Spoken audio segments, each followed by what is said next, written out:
人这一生到底要经历多少次告别，才能扛住命运所有的重击？如果一个人亲手埋葬了自己的父亲、母亲、妻子、儿子、女儿、女婿、外孙，眼睁睁看着所有至亲一个个先自己而去，最后偌大的世界里只剩下他和一头同名同姓的老牛在田埂上踽踽独行，他还能好好活下去吗？余华在《活着》里就写了这样一个人的一生。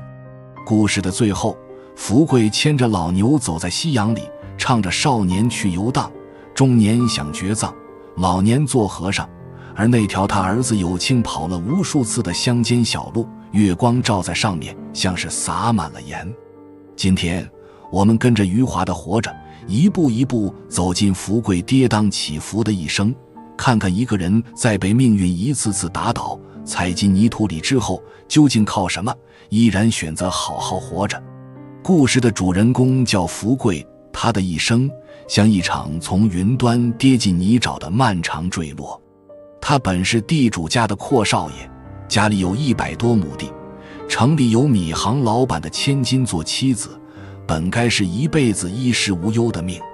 可他是赌成性，荒唐度日，一夜之间输光了祖辈留下的所有家产，活活气死了父亲，从人人巴结的徐少爷变成了地里刨食的佃户。日子刚有一点起色，他又被国民党抓了壮丁，在死人堆里熬了2年，九死一生回到家，却发现母亲早已病逝，女儿凤霞因为一场高烧变成了又聋又哑的姑娘。他以为最难的日子已经过去，可命运的重拳才刚刚开始落下。儿子有庆为了救县长的夫人，被医生抽干了血死在医院。女儿凤霞好不容易遇上真心待她的人，却在生孩子时大出血，再也没从产房里出来。妻子家珍陪他吃了一辈子苦，在凤霞走后不到3个月也撒手人寰。女婿二喜在工地被水泥板活活夹死，只留下年幼的外孙苦根，而最后连苦根也因为吃豆子被撑死，永远离开了他。最后这个叫福贵的老人用攒了很久的钱，从屠夫刀下就下了一头也叫福贵的老牛，一人一牛，在那片他耕了一辈子的土地上相依为命，慢慢走完剩下的日子。接下来的内容我们会分为8个章节，跟着福贵的脚步走完他这漫长又苦难的一生。我们会走进他每一个关键的人生节点，深挖原著里那些戳人心窝的细节，看他从荒唐到清醒，从拥有到失去，看他在一次又一次的生离死别里到底是怎么扛过来的，也读懂那句人是为活着本身而活着的，而不是为活着之外的任何事物所活着，到底藏着怎样的生命力量。故事的开篇是一个穿着白色丝绸衣衫，头发抹得光滑透亮的年轻人，正骑在一个胖妓女的背上，大摇大摆地走在城里的街上。路过丈人的米行时，他还特意勒住妓女，脱帽对着里面的丈人毕恭毕敬喊一句进来无恙。这就是年轻时的福贵，那时候的他还不知道命运正躲在暗处，等着给他最致命的一击。徐家是当地有名的富户，祖上攒下200多亩地，传到福贵爹手里剩了100多亩。福贵是家里唯一的香火，是远近闻名的阔少爷。他娶了城里米行陈老板的女儿家珍，家珍温柔贤惠，怀着儿子有庆7个月时，还挺着大肚子跪在青楼的赌桌前，求福贵跟他回家。可福贵不仅不听，还当众给了家珍2巴掌，让人把他拖了出去。福贵越赌越陷越深，中了赌场老手龙二设下的圈套，一夜之间输光了家里所有的田产和宅院。他爹抵押了所有家产，让他挑着3担沉甸甸的铜钱，走10多里路进城去还债。一天下来，他的绸衣磨破了，肩膀磨得血肉模糊，才终于明白前来的千难万难。还完债，一家人从青砖大宅搬进了破旧茅屋。没过多久，他爹在村口的粪缸上摔了下来，再也没醒过来。咱们先想想看，年轻时的福贵活得有多嚣张，多混账。他上私塾，从来不肯自己走路，都是雇工长根背着去，放学了还要让长根背着他飞起来。长大了，天天往城里的青楼钻，骑着妓女招摇过市，故意当着全城人的面羞辱自己的丈人，把丈人气得脸像松花蛋一样。家珍怀着孕跪在他面前求他回家，他不仅毫无愧疚，还对自己的妻子又打又踢，连旁人看了都要骂一句混账。可余华写的最妙的地方就在这里，他从一开始就没把福贵写成一个彻头彻尾的坏人，也没站在道德高地上骂他一句，他就只是安安静静地写福贵怎么做，怎么赌，怎么把好好的日子做得稀碎，让你看着他一步步往悬崖边走，心里又气又急，却又忍不住想，这个被家里宠坏的少爷到底什么时候才能醒过来。这一章里有个细节特别戳人，也是福贵人生里第一个真正的转折点，就是他爹让他挑着铜钱去还债这件事。原著里福贵说，到这时我才知道爹为什么不要银元偏要铜钱，他就是要我知道这个道理，要我知道钱来的千难万难。就这一句话，没有声嘶力竭的控诉，没有痛哭流涕的忏悔，可一个父亲的苦心，一个儿子的幡然醒悟就全在里面了。一担铜钱10多里路，他挑了整整一天，肩膀磨出了血，走几步哭几步。他蹲在路边哭的时候，才终于明白，自己随手输出去的那些钱是祖辈累死累活，一代一代攒下来的家业，是他爹一辈子守着的根。可等他明白过来的时候，什么都晚了。人这一辈子好像总是这样，非得撞得头破血流，非得把手里的东西全做没了，才知道自己当初有多混账。福贵这一输掉的不只是100多亩地，一座宅院，更是他爹的命。那个总喜欢蹲在粪缸上拉屎的老头，守了一辈子的家业，被儿子一夜之间败光了。他把债还了，让儿子自己去体会钱的重量。最后他从那口蹲了几十年的粪缸上摔下来，临死前还跟佃户说，第一次掉下来像个怕被人笑话的孩子。那口气散了，人也就没了。可你会发现，也就是从这一刻开始，福贵真的变了。他从那个走路都像铜钱碰撞作响的阔少爷，变成了一个愿意弯下腰，穿着粗布衣服在地里刨食的农民。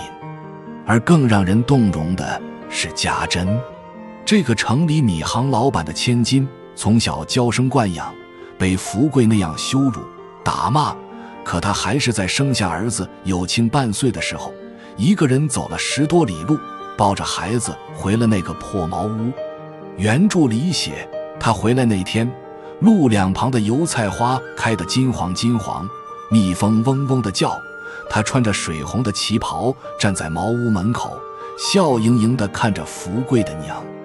那画面多美啊，像是老天爷给这个已经碎了一半的家重新照进来的一道光。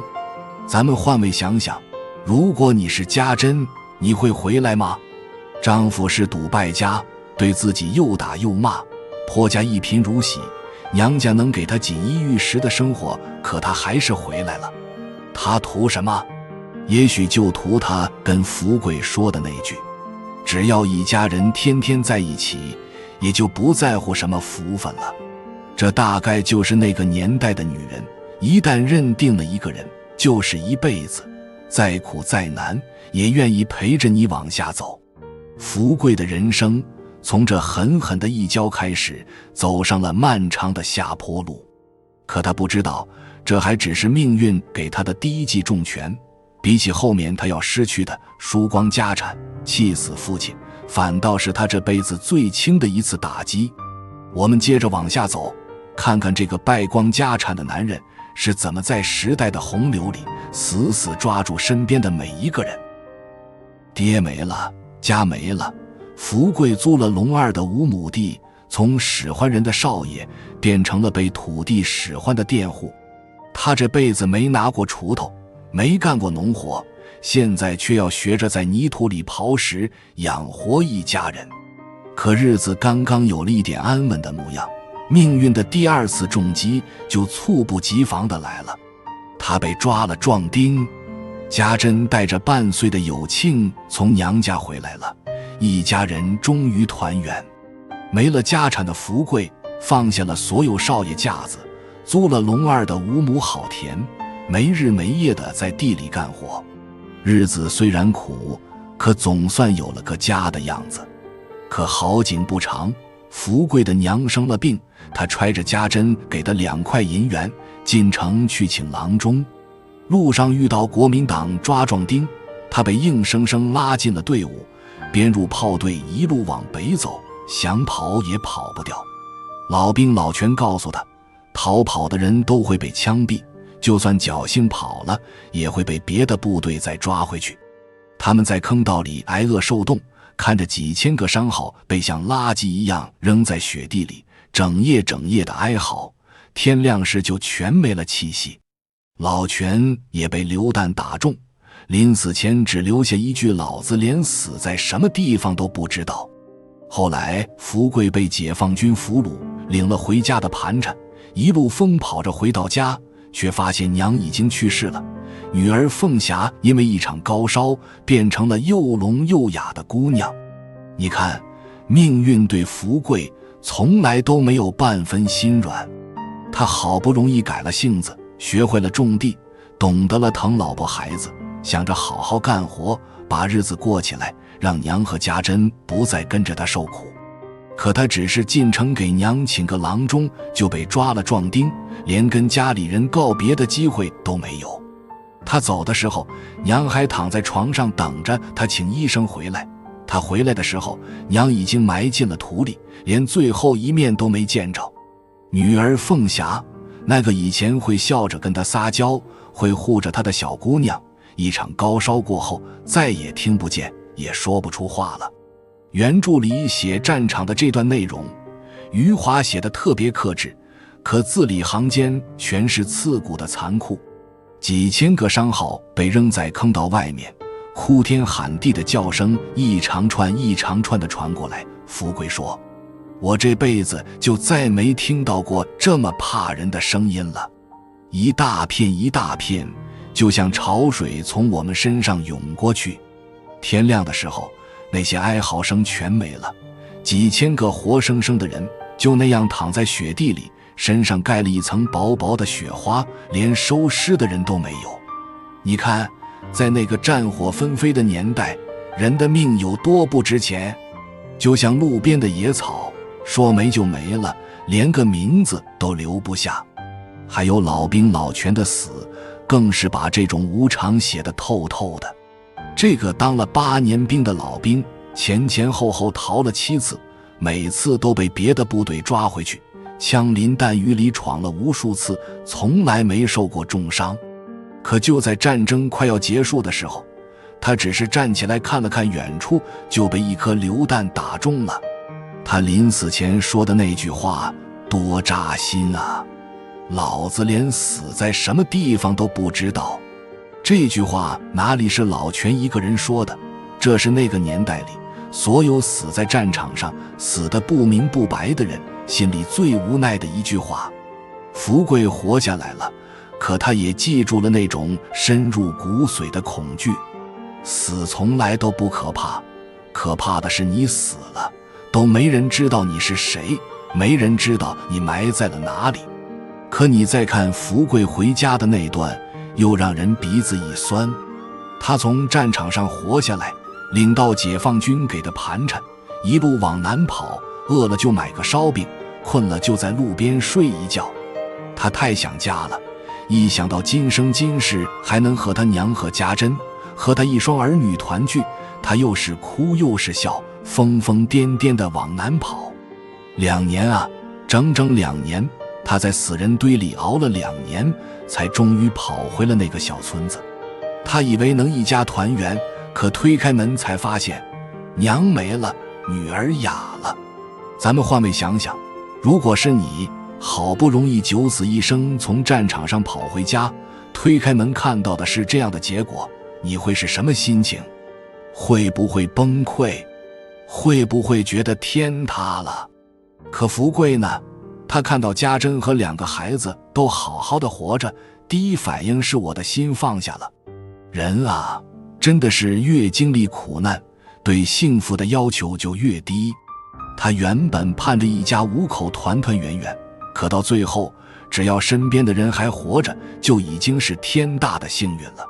家珍也什么都没说，只是抱着他哭，那哭声里有2年的担惊受怕，有失而复得的庆幸，还有说不出口的心酸。福贵回来了，家还在，可娘没了，凤霞也听不见了。他告诉自己，只要一家人还在一起，再苦的日子也能熬过去。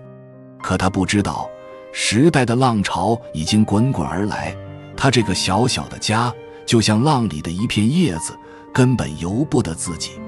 真正的苦难还在后头等着他。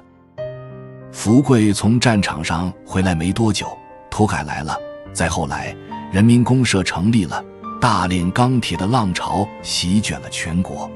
福贵家在轰轰烈烈的时代里，从来没想过要争什么，只想守住自己这个小小的家。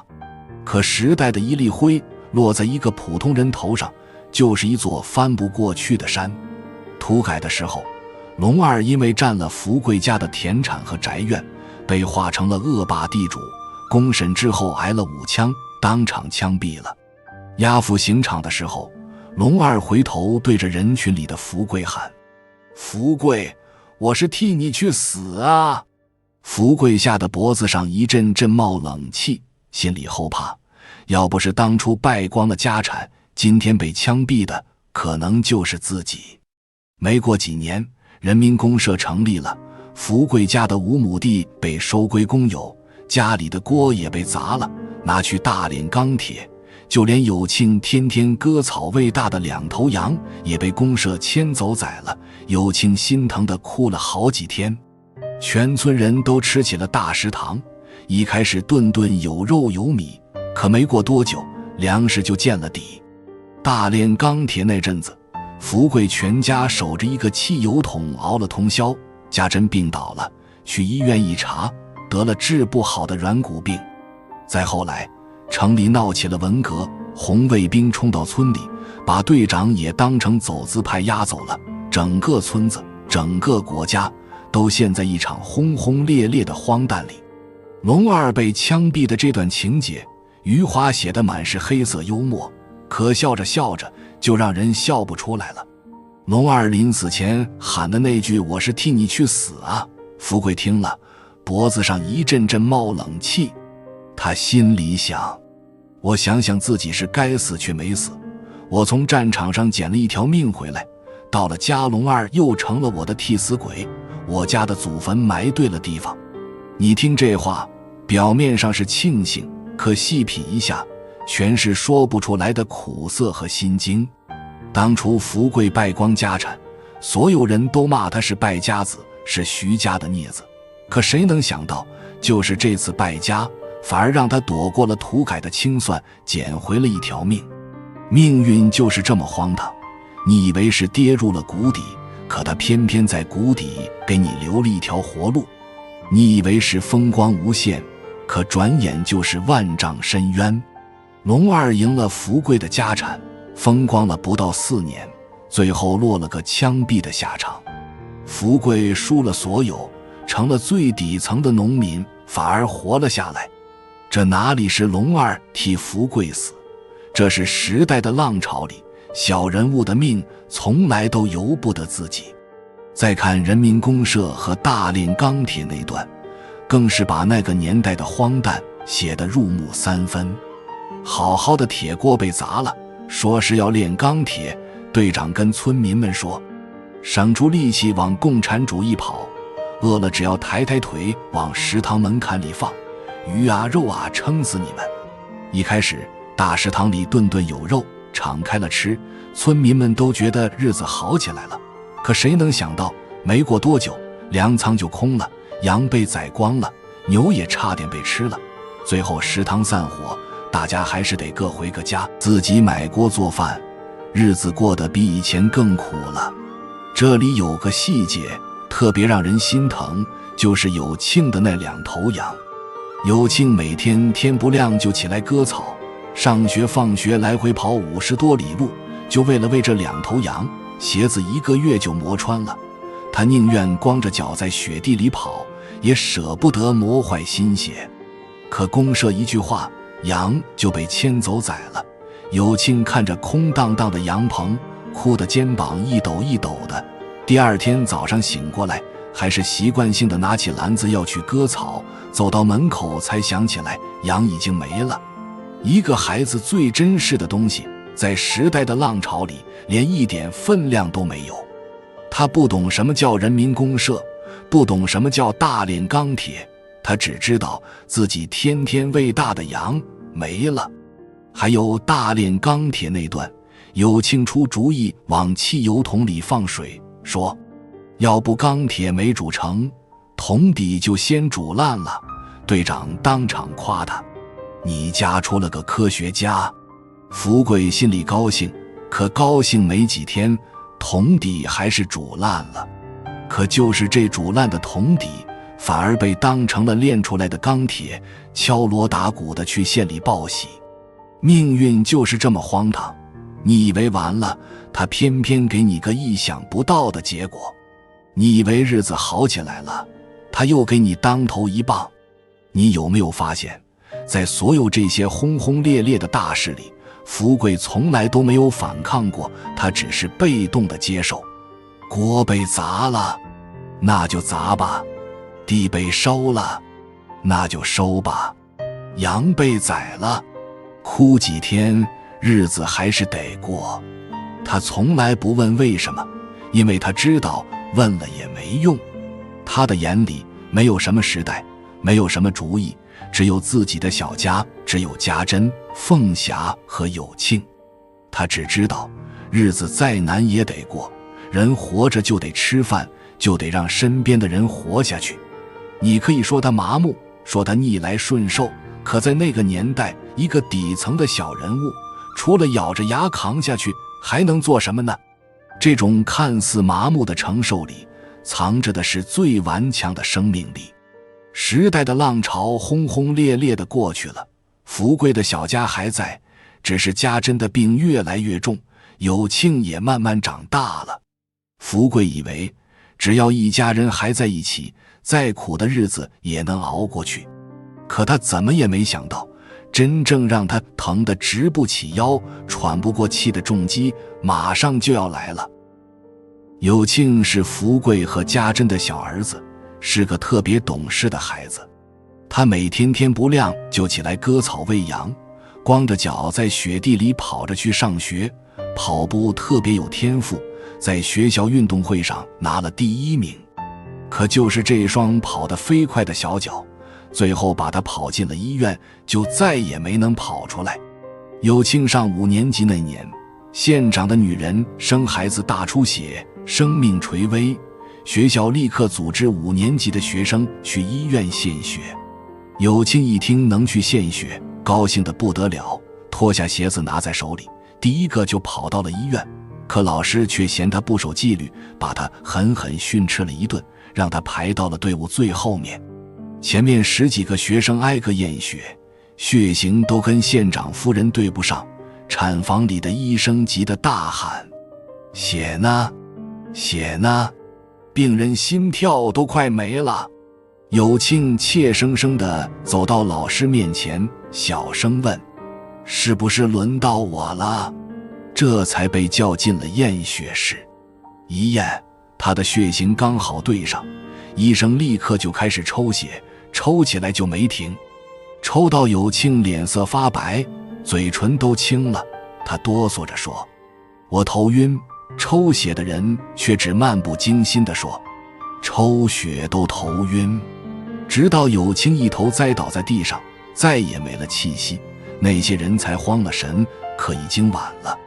县长赶到医院，福贵才发现，这个县长就是当年和他一起在战场上出生入死的战友春生。有庆这个孩子是整本书里最干净、最纯真的一束光。余华写他，没有用什么华丽的词藻，就写他每天跑着去上学，跑着回来割草，鞋底磨穿了也不吭声。写他下雪天光着脚在雪地里跑，就为了省下妈妈给他做的新鞋。写他跑步拿了运动会第1名，体育老师夸他，他兴奋的脸都红了。可福贵却跟他说，跑步不能当饭吃，让他好好念书。多现实的一句话啊！一个底层农民的儿子，跑步跑得再快又有什么用呢？还不如好好念书，将来能有个出路。可我们现在回头看，这句话多让人心疼啊！他唯一的天赋，唯一的闪光点，在父亲眼里是没用的东西。有庆死的这段情节，是整本书里最让人窒息的一段。余华写得特别克制，没有声嘶力竭的哭喊，没有激烈的冲突，就那么平平淡淡的几句话，就把一个鲜活的生命写没了。原著里写，抽着抽着有庆的脸就白了，他还硬挺着不说，后来连嘴唇也白了，他才哆嗦着说，我头晕。抽血的人对他说，抽血都头晕。就这2句话，没有任何多余的描写，可那种冷漠，那种荒诞，那种生命被随意践踏的无力感，一下子就把人裹住了，喘不过气来。你注意这里的细节。有庆第一个跑到医院，却被老师训斥，排到了最后。他多着急呀！他怕轮不到自己，怕献不了血，怕做不了这件了不起的事。他怯生生地问老师，是不是轮到我了？那小心翼翼的样子，像不像平时在家里怕被父亲骂的孩子？可他怎么也想不到，这一脚踏进去就再也出不来了。他临死前还高兴地跑到门口跟同学喊，要抽我的血了。他以为自己做了一件天大的好事，以为自己能救一个人的命，可他不知道，那些人要的根本不是他的一点血，是他的命。更讽刺的是什么？是县长春生，是福贵当年在战场上一起啃过树皮，一起挨过冻，一起从死人堆里爬出来的兄弟。当年在战场上，春生说要去找大饼，一去就被俘虏了。2个人一别10几年，再见面，竟然是这样的场景。福贵本来要冲上去跟春生拼命，可看到春生的脸，他所有的怒气一下子就泄了。他哭着跟春生说，春生你长高长胖了。春生也哭着说，我还以为你死了。2个从死人堆里活下来的兄弟再见面，一个死了儿子，一个是间接害死儿子的人。这命运的玩笑开得也太残忍了。福贵抱着有庆的尸体往家走，走到村口不敢回家，他不知道该怎么跟家珍说，怎么跟这个卧病在床的妻子说他们的儿子没了。他不敢把有庆带回家，就在爹娘的坟旁边挖了个坑，把有庆埋了。他一个人在坟前坐了整整1夜，跟有庆说了1夜的话。后来家珍知道了，他跟福贵说，我夜夜听着你从村西走过来，我就知道有庆死了。福贵背着家珍走到村口那条有庆每天跑着去上学的小路，家珍说，有庆不会在这条路上跑来了。原著里写，我看着那条弯曲着通向城里的小路，听不到我儿子赤脚跑来的声音，月光照在路上，像是洒满了盐。这句话是整本书里最经典的一项，也是最戳人的一句话。盐是什么？是洒在伤口上的，是疼的。月光本来是温柔的，是美的，可在福贵眼里，那条儿子跑了无数次的小路，月光照在上面，就像撒满了盐，一下一下磨着他心里的伤口，疼得他连呼吸都费劲。咱们多少人也有过这样的时刻，一个熟悉的场景，一条熟悉的路突然就空了，那个熟悉的人再也不会出现了。那种疼说不出来，哭不出来，只能自己一口一口咽下去，咽到肚子里，烂在心里。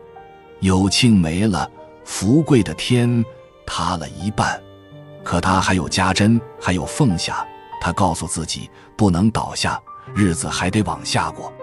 但他不知道，命运从来都不会手下留情，他要一样一样把他在乎的人全都从他身边带走。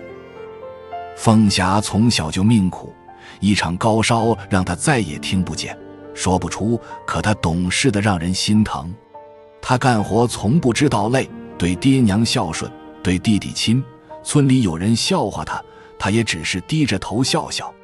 好不容易他遇上了二喜，这个偏头的搬运工，实心眼，对他好的没话说。凤霞的春天终于来了，可这春天太短了，短得像一场梦。凤霞长大了，福贵和家珍最操心的就是她的婚事。凤霞长得漂亮，人又勤快，可就因为又聋又哑，没人愿意上门提亲。后来队长给介绍了个城里的搬运工，叫万二喜，是个偏头，脑袋总是靠着肩膀，怎么也抬不起来。二喜第一次上门，穿着干干净净的中山服，提着酒和花布，在屋里东看西看，没说几句话就走了。福贵以为他嫌弃家里穷，这门亲是没戏了。谁知道第二天，二喜就带着5、6个工人，拉着一车石灰、扫帚、茅草来了，还有一张给卧病在床的家珍吃饭用的小方桌。二话不说就给福贵家翻修屋顶，粉刷新墙。二喜和凤霞在厨房做饭，一个烧火，一个炒菜，你看看我，我看看你，都咧着嘴笑。娶凤霞那天，二喜带着20多个人敲锣打鼓，大前门香烟整盒整盒的发，糖果一把一把的扔，全村人都说凤霞出嫁是村里最气派的一次。凤霞怀孕了，二喜疼她疼到了骨子里，夏天屋里蚊子多，没有蚊帐，二喜就自己躺在床上喂蚊子，等蚊子喂饱了不咬人了，才让凤霞进屋睡觉。可凤霞生孩子那天大出血，孩子保住了，凤霞却再也没从产房里出来。二喜背着凤霞的尸体回家，一路走一路哭，嘴里反复念叨着：我要大的，他们给了我小的。凤霞的故事是整本书里最让人又暖又疼的部分，她的前半生太苦了。小时候看着爹败光家产，看着爷爷去世，娘被外公接走，弟弟出生后，他就成了家里的小大人。爹被抓壮丁，娘一个人带着他和弟弟过日子，他就帮着娘干活，照顾弟弟。一场高烧让他听不见也说不出，从此之后，所有的委屈，所有的难过，他都只能憋在心里，连哭都没有声音。村里有人笑话他，有人欺负他，他都只是低着头默默走开。可他心里什么都懂，谁对他好，谁欺负他，他清清楚楚。福贵要把他送给别人，供有清上学，他什么都没说，只是掉眼泪。可被送走没几个月，他就一个人走了几十里路，跑回了家。福贵背着他往回送，走到半路，他伸手摸了摸福贵的脸，福贵就再也忍不住了，背着他回了家，说就是全家都饿死，也不送凤霞回去了。这个又聋又哑的姑娘从来都没奢求过什么，她只想跟自己的家人在一起，只想有个家。还好她遇上了二喜。二喜这个人物是这本书里除了家珍之外最温柔的一束光。她第一次上门，东看西看，不是嫌弃福贵家穷，是在看屋顶的茅草该换了，墙该刷了，家珍躺在床上不方便，该给他做个小方桌。原著里写，二喜一进门，像是进了自己家一样，一手提着猪头，一手提着小方桌走了进去。他把猪头往桌上一放，小方桌放在家珍腿上。二喜说，吃饭什么的都会方便一些。就这一个细节，一句话，没有什么甜言蜜语，没有什么海誓山盟，可一个男人的靠谱、细心、温柔就全在里面了。家珍当场就哭了，咱们看了，心里也一下子就软了。他对凤霞的好，不是一时的新鲜，是刻在骨子里的心疼。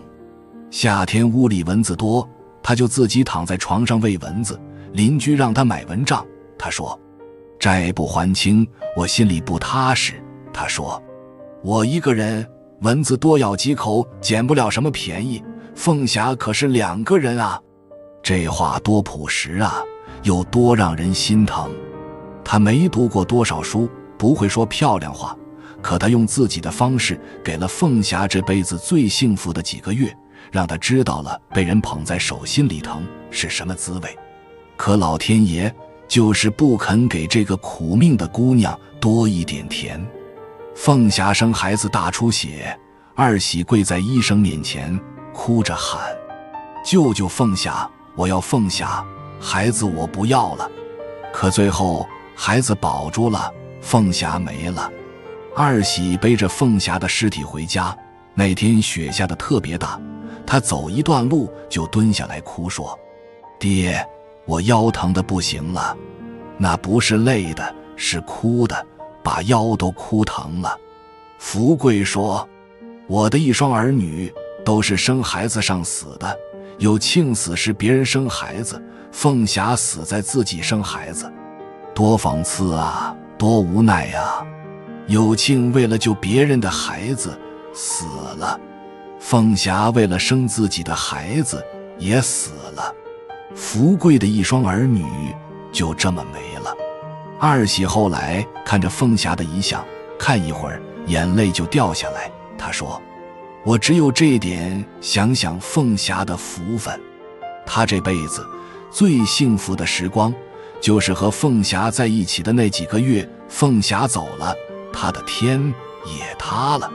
咱们换位想想，凤霞这一生吃过那么多苦，好不容易遇上了真心待她的人，好不容易有了自己的孩子，可她连孩子长大的样子都没能看上一眼。要是凤霞能多活几年，看着苦根长大，和二喜安安稳稳的过日子，该多好啊。可这世上从来都没有那么多的钥匙，也从来都没有回头路。命运给了你一颗糖，转头就会给你一巴掌，打得你措手不及，打得你连还手的力气都没有。凤霞走了，留下了一个没娘的孩子，取名叫苦根。二喜一个人又当爹又当妈，背着苦根去干活，累得直不起腰。可他说，我离不了苦根。福贵以为苦根是这一家人最后的盼头，是黑暗里最后的一点光，可他没想到老天爷连这最后一点光都要亲手掐灭。家珍这辈子福没享过几天，苦倒是吃了一辈子。她从城里米行的千金小姐